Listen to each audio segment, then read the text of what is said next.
जानते हो प्यार में धोखा क्यों मिलता है? क्योंकि हम अक्सर गलत इंसानों से सच्ची मोहब्बत कर बैठते हैं। हम उन्हें अहमियत देते हैं, उन पर एतबार करते हैं, अपना वक्त, अपनी खुशी, यहां तक कि खुद को भी उनके लिए कुर्बान कर देते हैं।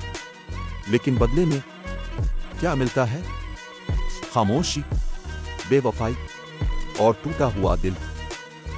असल में धोखा हमें नहीं मिलता, हम खुद देते हैं अपने दिल को इस शख्स के हाथ जो इस लायक होता ही नहीं।